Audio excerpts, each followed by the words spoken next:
Hello, welcome to my channel. My name is Josh. If this is not the first time you've been here, welcome back. Thanks for joining me. Today we're going to be talking about the books that I read in January. And I'm quite excited about this because honestly, I read some pretty good bangers. So, can you call a book a banger? I think that might be just for music. Either way, they were excellent. Not all of them, but honestly, the majority of them. The first book that I read this year was actually inspired by my wife. This is one of the books that she has been obsessing over the past few months. It's relatively new. It is called Assistant to the Villain by Hannah Nicole Mayer, I think her last name is. I'm a little bit unsure how to pronounce her last name. But she is basically this TikTok star who started making these sketches about what it'd be like to have an evil villain working in their office and the different dynamics that there would be in that office with staff. And it became so popular that this TikToker turned it into a book and became a debut novelist. And now this is actually the first book in a series that has been picked up by publishers. So it's pretty exciting for that individual. This book, Assistant to the Villain, it belongs to the romantasy genre, which is romance and fantasy. This particular genre has seen a lot of traction this past year in 2023 as it became an official category on the Goodreads Choice Awards list. Assistant to the Villain is basically this satirical, dark humor romance fantasy novel that is a little bit gothic, I would say, that is about how this evil villain operates his business in villainy, the industry of villainy, and it kind of takes place in this medieval-esque European town, even though it's kind of undisclosed, as it's a part of this world, but also not a part of this world, which is actually quite interesting. It makes it just different enough to make it fantastical, but similar enough to make it relatable. And I did appreciate that aspect of it, to be honest. It also is about this girl named Evie, or as the villain calls her, Sage. That's her last name. How she's this kind of innocent character who is the complete opposite of the evil villain. It's an opposites attract trope here. She finds that she needs a job, she ends up working for the villain, and they kind of have to navigate their professional and romantic relationship throughout. There are lots of fun characters throughout the book, like this frog that holds up signs to communicate because it cannot talk, and also there are these other staff members that, work in the healing department, that work in other administrative positions, and it just kind of seems like this really cool world building through the characters. There's not a lot of world building through the description of a world. In fact, there's not a lot of description to begin with. It's mostly just character-based, which I actually quite like. I find that type of literature to be quite quick to read, and I love a good quick read. It's extremely original, and the romance is quite humorous. It has fantastic, banter back and forth between the two love interests. However, I was a little bit disappointed with the main character, as the main character is supposed to be the super duper naive, innocent character, and I felt like she was for a few pages in the beginning, but it quickly became obvious that she wasn't actually. And as the story progresses, you see how she starts to become corrupt, which, that makes sense given her situation and because of character growth, and that's just the trajectory of her particular storyline. But the characters still comment on her naivete, and I just felt like it didn't make sense because she wasn't that naive. She was for a very, very short amount of time, but it wasn't really enough time to really establish her naivete. I felt like there wasn't really much happening in the book at all in terms of plot until, 2/3 throughout the book. So it was kind of lackluster in my opinion. I do understand why this book gained so much traction, why so many people were interested in it, but I don't think it's really, lives up to the hype, unfortunately. It has been picked up by Hollywood studios in order to be turned into a television series, I believe. I'm not sure if it'll be limited or not, but I do think that'll be interesting, and I will probably watch with my wife. I'm sure she'll want to see it. But I'm also curious too, because now that I've read the book, I want to see how they portray it, how they interpret it, because it is kind of described as The Office, and I could see it having a mockumentary style in an actual TV show. So it would be interesting, to say the least. I'm definitely interested in seeing that. I ended up giving it 3 out of 5 stars, which, is not bad. That means that I definitely enjoyed reading it. I thought it was fun. I thought it was funny. The satire was great. It was a little bit dark and gruesome, in my opinion, but it made sense based on the fact that this is about a villain and his villainous ways. But it was a good time overall, and I am curious to see where the story goes. Will I read the second book? Jury's out on that one at the moment, but maybe in a year's time I'll be interested again. The second book that I read is called Feels Like Home by Cheryl Woods. It is the 3rd book in the Sweet Magnolias series, which you might think sounds familiar because it has actually been adapted to film in television format on Netflix. So it is currently a Netflix series. They're entering their 4th season soon. I've heard that they are currently in production, if not pre-production. This book belongs to the domestic fiction and romance genres. It is very much about the everyday life of Helen Decatur, who is a single lawyer in her 40s. Her entire life, she has been dedicated to her career, and she's also wanted to have children, but she's never really had the opportunity to do so. So she's kind of grappling with the idea, should I have kids? Should I not? Should I do it alone? Should I do it with a partner? And if so, how do I go about that? So we go along this roller coaster journey of emotions and decision making with Helen, as well as her best friends, Dana Sue and Maddie, who are mothers themselves and are also in relationships. So Helen is kind of the third wheel in a lot of different life experiences, you could say, compared to her other friends. So it really makes for an interesting dynamic among the 3 of them. And also just for a character in a book in general. There were a lot of spicy scenes in this book, which I thought was tonally inconsistent with the series, and also shocking considering it is kind of perceived as this traditional, simplistic way of life that is quite, hallmarky. So the fact that all of a sudden there was a lot of hot and heavy scenes was, it came out of nowhere, it seemed to me anyway. So I was not a fan of that. But that being said, overall, I still gave it 4 out of 5 stars. It was quite interesting. I wanted to know what was going to happen to the characters next, how their lives were going to progress. That's something that I think is really strong about this particular series and this particular book as well, because the characters at this point have really evolved. And now you get to see that third friend, because it's about a group of 3 friends, and each book focuses on the life of a friend. So you get to see this third friend and who she truly is behind the scenes and what's going on in her life and why she might be the type of person that she is and why she was portrayed the way that she was in books 1 and 2.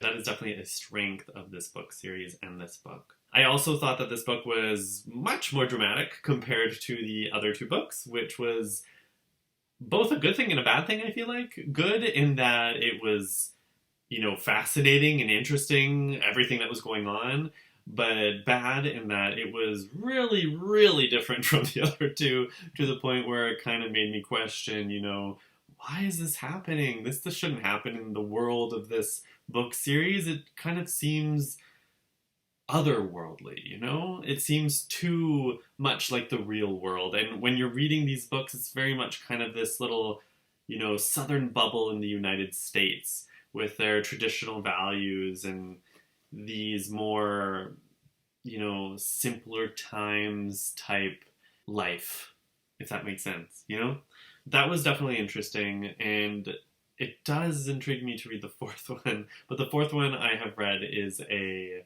Christmas book, so I probably won't be reading that until maybe November this year. We'll see. The next book here that I read is, oh my gosh, this one I could talk about forever. Honestly, I have talked about this with quite a few people, and their eyes just kind of glaze over because, I just kind of nerd out with this book. This book is called Shark Heart, and this is written by Emily Habeck, and this is her debut novel, which is so incredibly impressive. This book is a masterful piece of literature. I gave it 5 out of 5 stars. It belongs to literary fiction and magical realism, and I love me some good magical realism, especially when it is applied super well, which is exactly what this particular book does. The only real way to describe Shark Heart is to describe its structure and what happens in each part of its structure. So this book is divided into 4 different parts. The first part focuses on this character named Ren, who is a woman who is in a loving marriage relationship with this man named Lewis, who is a playwright. We see how he gets diagnosed with this mutation that turns him into a great white shark. This is the magical realism element here. So basically we see how she struggles to support and love someone who is going through a very difficult change, and we also see him struggling with this change and seeing how it changes his relationship with his wife. But then we also see how he succumbs to his mutation and is no longer really the same person or even person at all that he was before, which is super duper fascinating. And then that brings us to the second part of the book, where Ren is no longer the main character, nor is her husband Lewis. Instead, Ren is now a tertiary character, and the main character is her mother. And her mother has been diagnosed with a mutation being turned into a Komodo dragon. So at this point, you start to realize, okay, so these mutations are kind of like this world's diseases. And you start to think about, wow, okay, so all of these things that are happening to these characters are basically a reflection of real life and how people deal with the surrealism of being diagnosed with a disease and going through treatment and potentially dying, and also seeing how their lives change, not only due to lifestyle, but also due to the dynamics of the relationships that they have, how some relationships might go, how some might continue and shift and alter. And it's really, really fascinating, absolutely fascinating, and so incredibly relatable. So relatable. And I know that sounds strange because, one character turns into a great white shark, another character turns into a Komodo dragon, but it is very, very relatable. Oh, and there's another thing that happens with a side character, which I will not mention because I don't want to give away too much, but it's a really small thing, but I think it's such a fascinating, addition related to friendship and how it affects friendship. Moving on to the third part. The third part is now Lewis, the man who turned into the great white shark. It's now his perspective being a great white shark. It talks a lot about friendship. It talks a lot about moving on. It talks a lot about grief.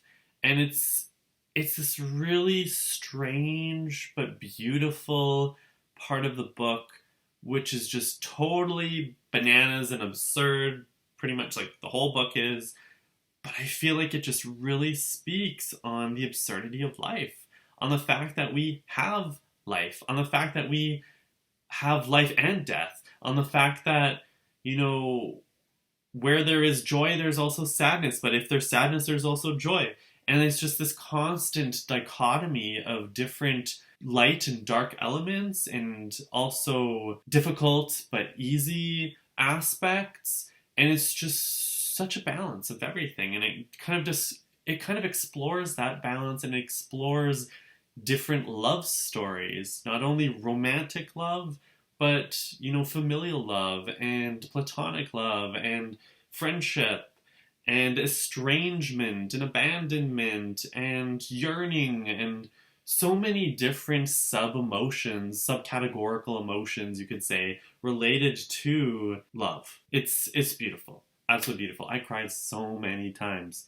There is a fourth part. I don't want to give away what happens in the fourth part because that will kind of reveal the ending, but it is beautiful. It ended perfectly. Next, we have this book called On Rotation, which is a romantic comedy book about this Ghanaian American woman who is in school to be a medical doctor. She is really struggling with her practicums and exams and her internship, etc. She is struggling with the cultural dynamics between her Ghanaian family and being American and what it means to be successful in Ghana versus what it means to be successful in America. And I always love multicultural books like this. I find it fascinating. I find it really relatable as a Canadian and as someone who grew up in a very multicultural environment and home. This kind of like enemies to lover type trope, which I'm not usually a big fan of, but it worked. It did work in this particular book. In terms of the storyline itself, I felt like the nuances of the story were great, but the main story was kind of forgettable. Overall, it was well written. It did need to be a little bit more original, I think, for that main storyline to be more memorable. Maybe rely less on cliches and tropes in order to make that happen. The next book that I read, and this is the last book, is a book called Ramon y Julieta.